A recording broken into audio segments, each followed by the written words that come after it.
I won't be afraid to go home because the simple fact that this is where I was born. It's always been my dream. I'm going home in less than a year. I have to keep it going because of for myself and my children, at least for my sanity. I'm losing my crap sometimes being in another country. Anyway, this is a video that's old. I showed some of it, some parts of it, but I'm putting up the old ones now in a couple months. There's nothing wrong with going home or even visiting Jamaica, mainly because most of the violence is caused by scamming, dispute with people that feel like they should be in a certain position. And yes, if you're careless and you walk around with a bunch of money, going to bars, drinking late at night, carrying on, showing off, flaunting, sometimes that will attract the wrong set of people, especially when they're drunk. Do you have a bunch of predators out there where just looking for someone to get rich off of? Yes, you do. You have that everywhere, even in the United States. Every day you face with people like that, but it's how you operate.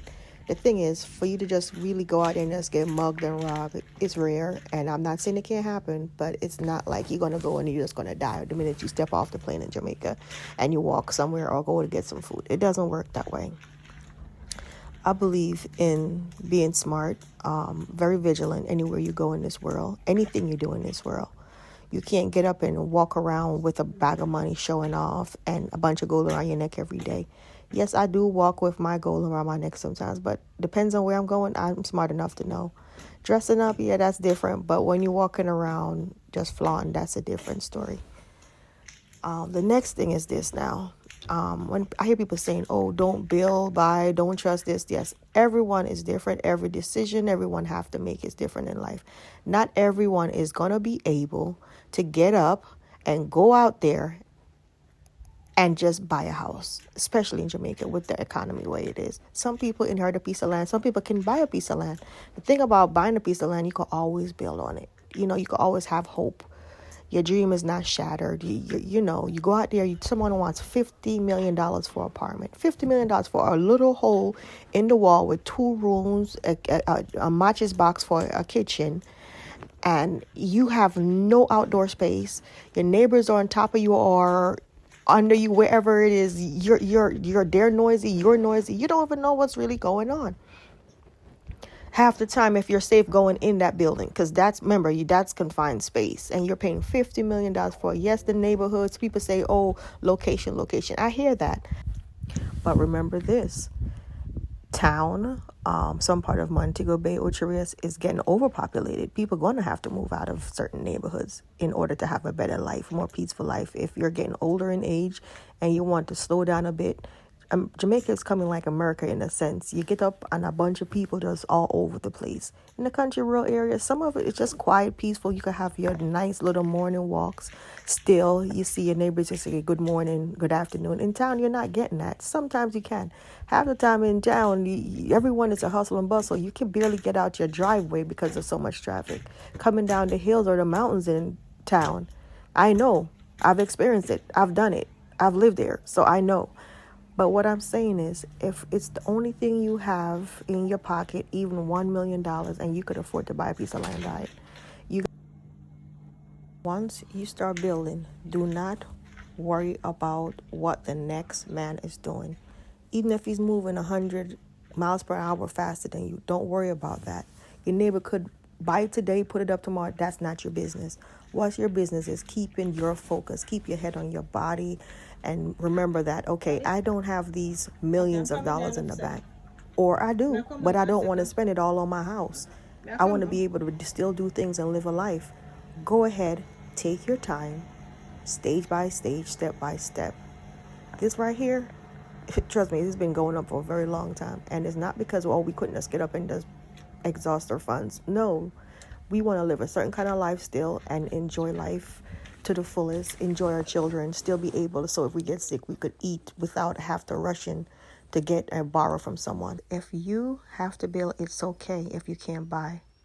Do not let anyone pressure you or let you feel afraid to do the things that you're only able to do, and don't go to the bank borrowing money that you can't afford to pay back.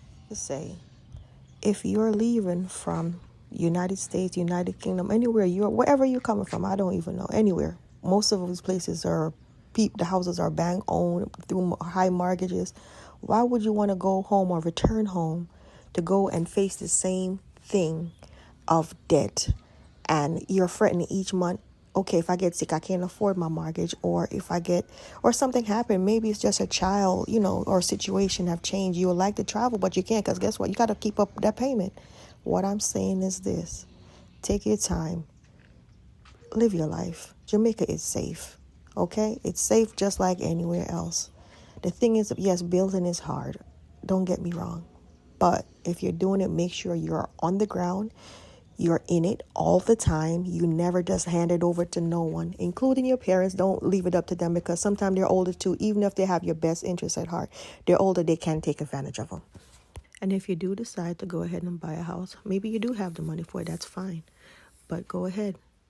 Do not trust the banks and just hand everything over to people. You go ahead, you get you a lawyer. Make sure you're there in person. Most of the time, anything you're doing it in person, building or buying. You want to make sure you're on the ground as much as possible. Do not hand your money over to anyone. You put the money in the bank, remember, it can disappear. Yes, they might have your best interest at heart. You might think, yes, situation might come up. The bank might say it never got there. The bank will tell you all kind of things. Let me tell you something. When it comes to money, do not play with your money. If it's your life savings and you're retiring or you're planning to do anything and you work all that money, why just hand it over to someone? But what I'm saying is, when it comes down to building, buying, it's fine. Whatever floats your boat and whatever you can afford. And if you only have $1 million and you have it sitting there and you can find a piece of land for $1 million, buy it, put away. Yes, it's going to cost you a little bit of extra to go through the process. It's fine. If you have $1 million in the deposit, go ahead and do what you have to do. But like I said, if you're living abroad like me and you keep on trying to complete something and it's hard, just pray, put your foot down. Sometimes $300-$400 buying a ticket is worth it. Okay? Do not say, oh, I'm going to let somebody. No. Get up and take that plane and go down there. Now, with all of that said, I'm showing you this because this is old, but it's where we're coming from and where we are at now with it, which I will show in a few more weeks from now, or another month or two to show you where we're at.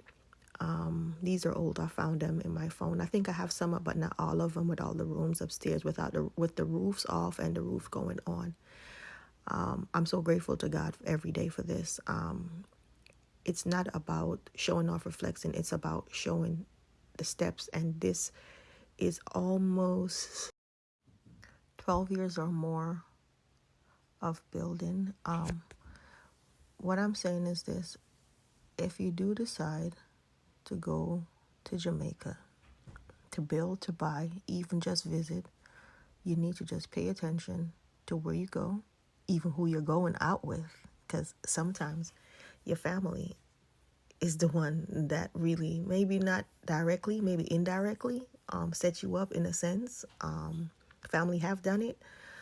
People only know what you tell them, and most of the time your information is leaked through your family. If you have a lot of money, or you're coming to do business, or you're traveling with money, sometimes it's family, and it might not be like, malicious, but they can be the leak, or they can be the reason why your business is out there and someone could target you. Now, with that said, I'm not saying family are all evil, but you do have a few of them that's greedy, and greed will make people do things.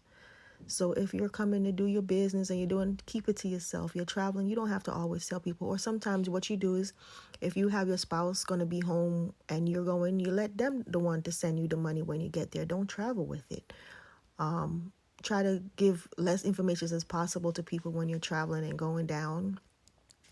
If you could rent your own vehicle and get around, that's fine too, because sometimes the taxi guys, or they're not even really taxis, those ones that doesn't have the red plates and stuff they carry around, sometimes you're set up too, because they're in some desperate situation you don't know. And like I said, sometimes even anywhere in this world, when people get desperate, they do desperate things, even if they claim they love you or respect you. And sometimes jealousy, envy could play part of it.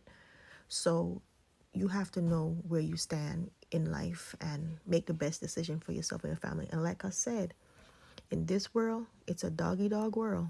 You have to look out for you and yours. Stay blessed. You guys, thank you so much for helping me get over that hump of that 1,000 subscribers. And I do appreciate every single one that watches my video, everyone that comes and like it, and most importantly, my subscribers. Thank you guys for being a trooper. And I'm going back to it. Do not forget to like, share, subscribe, and turn that notification bell on. Thank you for watching. This is Westmoreland, guys. I think you're at the beach, taking a quick walk. This place you don't pay $1 for. It's just pure water, privacy, nothing but just pleasantness to it. I mean, I really loved it. Just spending a couple hours there with myself and my in-law. She enjoyed it as well. The thing is, when it comes down to some places, I can't stand the crowd, so I tend to find places that's a little bit isolated, which some people say might be dangerous, but I never went there and had a problem. I've always enjoyed it. They do sell food. Across the street is a bunch of guest houses. There's bars, there's restaurants, like I said, and there is quiet spot, and it's trees. It's not just so much sun to beat and pelt on your skin. And when you're dark, you know how it goes already. So those things are a plus for me. I can't stand the pure sun because it's hot, and you still want a little bit of cool breeze. Oh, this is the back of the building we're in, using their shower, and I'm gonna cut out some of this because it's pretty much invasive. So I'm gonna stop right there. All right, guys. Thank you guys again for watching. Stay blessed.